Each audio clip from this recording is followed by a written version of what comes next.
Assalamualaikum warahmatullahi wabarakatuh.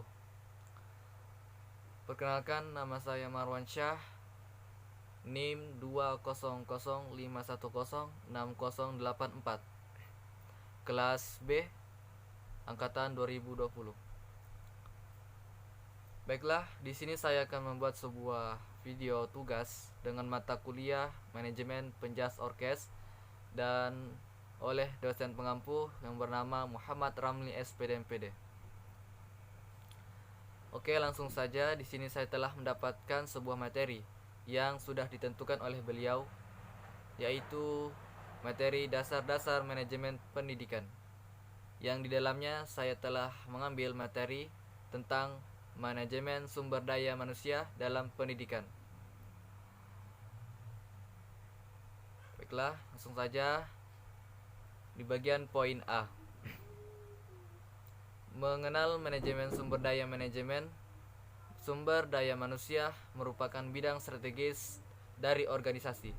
Manajemen sumber daya manusia harus dipandang sebagai perluasan dari pandangan tradisional untuk mengelola orang secara efektif, dan untuk itu membutuhkan pengetahuan tentang perilaku manusia dan kemampuan bermacam-macam pendapat tentang pengertian manajemen sumber daya manusia, antara lain adanya yang menciptakan human resources, ada yang mengertikan sebagai manpower management, serta ada yang menyetarakan dengan pengertian sumber daya manusia dengan personal atau yang disebut personalia, kepegawaian dan sebagainya. Akan tetapi, pada manajemen sumber daya manusia yang mungkin tepat adalah human resources management atau manajemen sumber daya manusia. Dengan demikian, secara sederhana, pengertian manajemen sumber daya manusia adalah pengelolaan sumber daya manusia. Manajemen sumber daya manusia dalam pendidikan meliputi tenaga pendidik yang dalam proses pendidikan memegang peranan strategis, terutama dalam upaya membentuk watak bangsa melalui pengembangan kepribadian dan nilai-nilai yang diinginkan. Dipandang dari dimensi pembelajaran, peranan pendidik atau guru, dosen, pamong belajar, instruktur, tutor, widyaswara dalam masyarakat Indonesia tetap dominan, sekalipun teknologi yang dapat dimanfaatkan dalam proses pembelajaran berkembang amat cepat. Pendidikan sebagai bagian integral dalam proses pembangunan bangsa hendaknya dibangun atas dasar paradigma pendidikan yang memiliki 4 pilar, antara lain pendidikan untuk semua warga masyarakat, pendidikan demokrasi, pendidikan yang bertumpu kepada budaya lokal, dan pendidikan yang seimbang antara ilmu pengetahuan dan teknologi, dan iman dan takwa atau iptek dan imtak. Hal ini disebabkan oleh karena ada dimensi-dimensi proses pendidikan, atau lebih khusus lagi proses pembelajaran, yang diperankan oleh pendidik, yang tidak dapat digantikan oleh teknologi. Fungsi mereka tidak akan bisa seluruhnya dihilangkan sebagai pendidik dan pengajar bagi peserta didiknya. Begitupun dengan tenaga kependidikan atau kepala sekolah, pengawas, tenaga perpustakaan, tenaga administrasi. Mereka bertugas melaksanakan administrasi, pengelolaan, pengembangan, pengawasan, dan pelayanan teknis untuk menunjang proses pendidikan pada satuan pendidikan.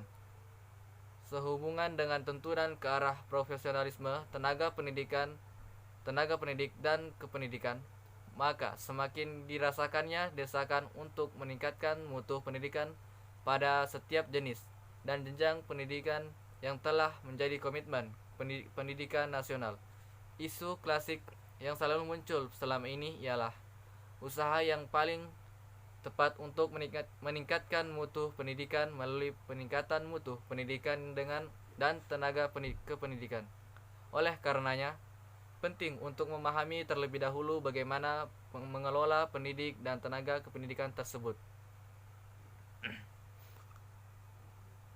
Manajemen tenaga kependidikan atau manajemen personalia pendidikan bertujuan untuk mendayagunakan tenaga kependidikan secara efektif dan secara efisien untuk mencapai hasil yang optimal.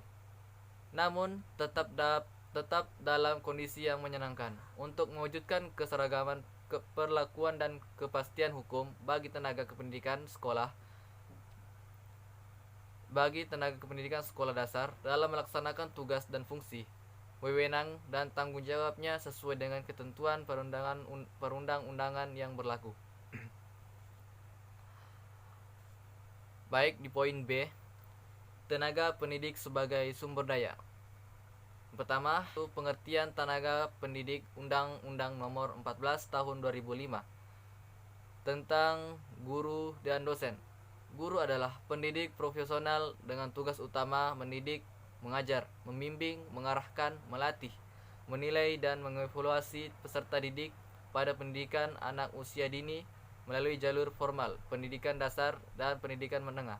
Pengertian guru diperluas menjadi pendidik yang dibutuhkan secara dikotomis tentang pendidikan.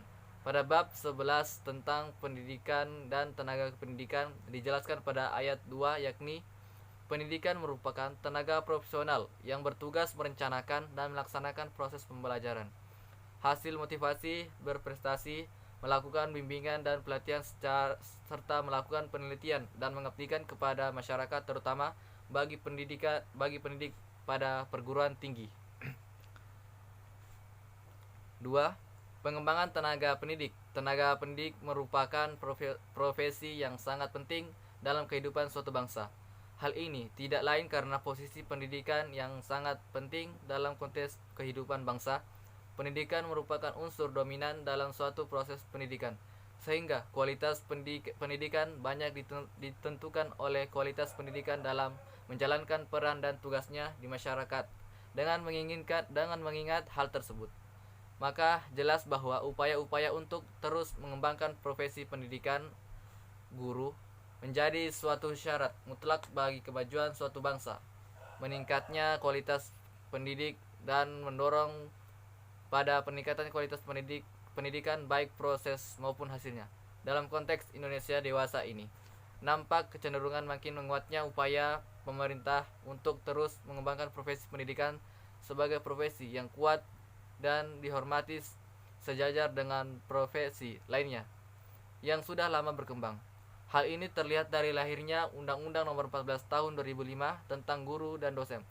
Undang-undang ini jelas menggambarkan bagaimana pemerintah mencoba mengembangkan profesi pendidik melalui perlindungan hukum dengan standar tertentu yang diharapkan dapat mendorong pengembangan profesi pendidik.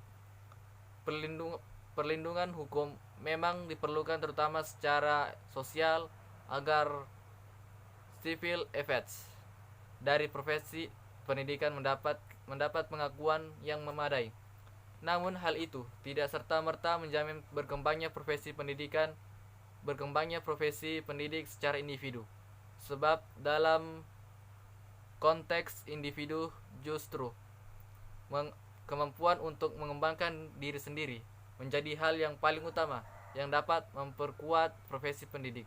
Oleh karena itu, upaya untuk terus memberdayakan merupakan suatu keharusan agar kemampuan pengembangan diri para pendidik makin meningkat.